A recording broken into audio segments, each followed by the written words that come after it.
नजमुल साकिब साहब, 1940 से लेकर 2025 तक महदूद वक्त है, लेकिन इस तमाम सफर को आप कैसे देखते हैं?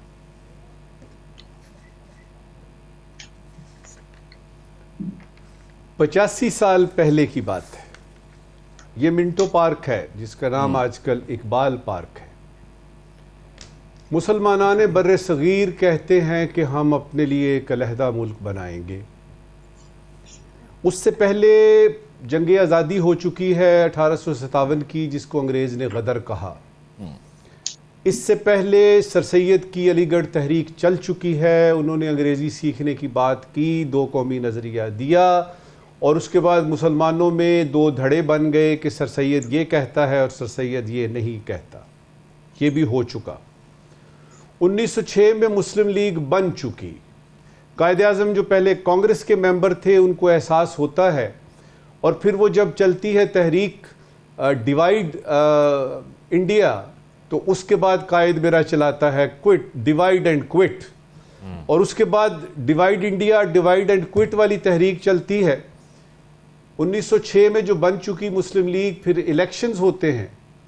1940 से लेकर 1947 तक का जो ये छोटा सा अरसा है, इसमें एक तहरीक और ज़्यादा आगे आती है, और उसके बाद इलेक्शन में पता लगता है कि मुसलमानाने बर्रे सगीर जो हैं उन्होंने अपने स्पेशल इलेक्टोरेट जो थे उसमें भारी अक्सरियत से वो जीतते हैं।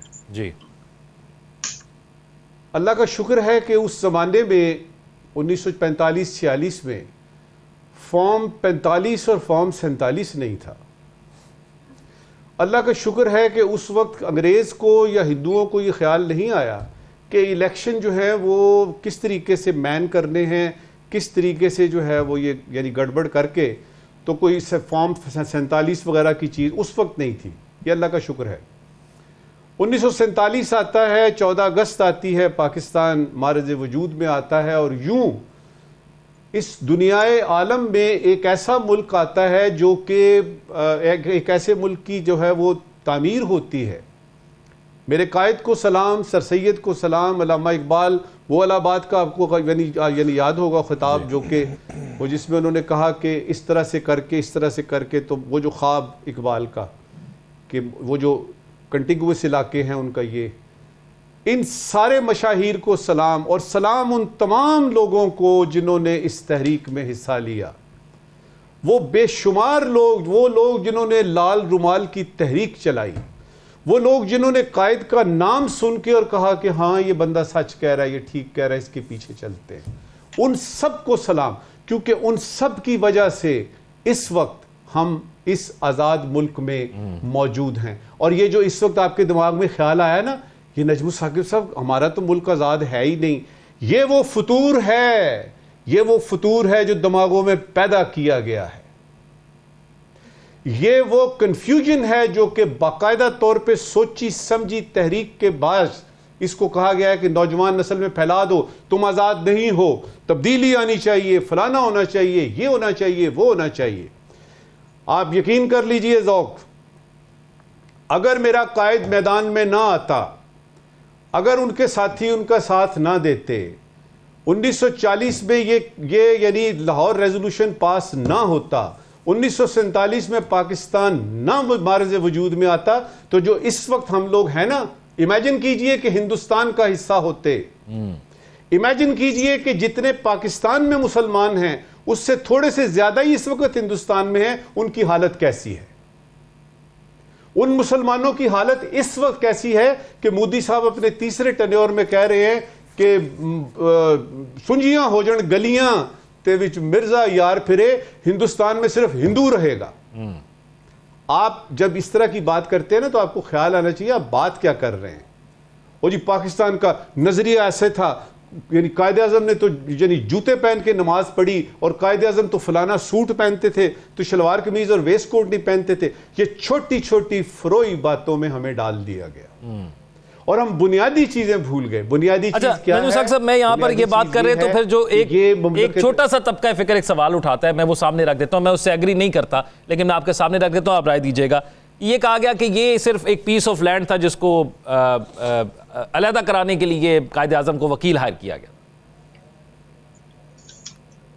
ये देखें ना, ये वो प्रोपोगंडा है जिसका अभी मैं जिक्र कर रहा था, जिसका आपने ये जिक्र किया है। आप किसी चीज को भी किसी तरीके से भी ले सकते हैं। सलाउद्दीन अय्यूबी आया था, पता नहीं क्या करने आया था, वो ये करके चला गया। मोहम्मद बिन कासिम आया, वो तो असल में इसलिए आया था। आपको क्या पता है वो किस लिए आया था?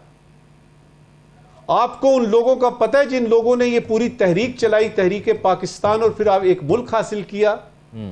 हम बातें करते हैं, आज भी मैं सुन रहा था तकरीरें, हम अपने बुजुर्गों की कुर्बानियों को याद रखेंगे। और बाबा याद नहीं रखना, सिर्फ आपने क्या किया है।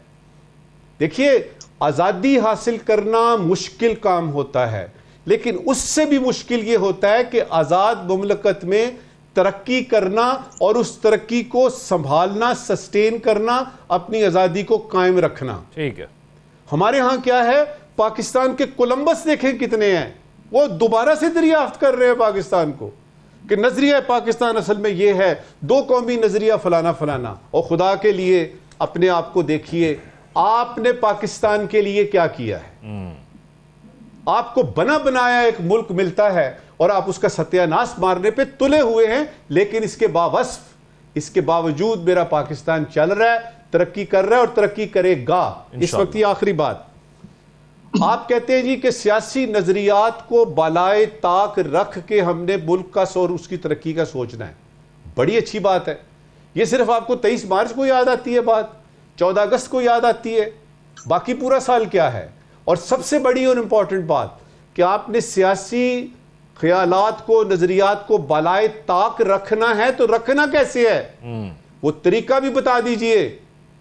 जरा सी बात होती है, तकरीर करते करते आज हमने देखा कि वो बात कर रहे थे कि जी वो यानी 23 मार्च, और वो अचानक आ गई बीच में केनाल, अचानक आ गया कि जी ये केनाल बनेगी नहीं बनेगी। और साथ ही उन्होंने अपने आप को कॉन्ट्राडिक्ट कर दिया कि जब मुल्क की बात करते हैं तो आपका ये जो बैक ऑफ द माइंड है ना, वो एकदम से सामने आता है और पता लगता है असल में तो हकीकत ये है। और ये सारी तकरीर है, ये तकरीर है कि जी बालाए ताक रखना है, कैसे रखना है। और ये पूरे जो इस 85 साल हो गए आज को, ये इस 23 मार्च 1940 को, और 75, 76, 77 साल हो गए, 78 साल हो गए पाकिस्तान को बने हुए, अभी तक आप बालाए ताक क्यों नहीं रख सके? ठीक, क्या मसला है?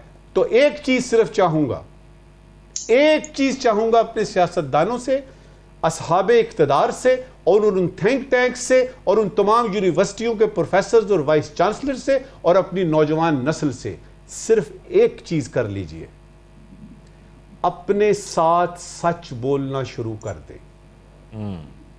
मुझे और कुछ नहीं चाहिए। और आप देखेंगे जिस दिन मैंने अपने साथ सच बोलना शुरू किया, हालात देखिए कैसे अच्छे होते हैं।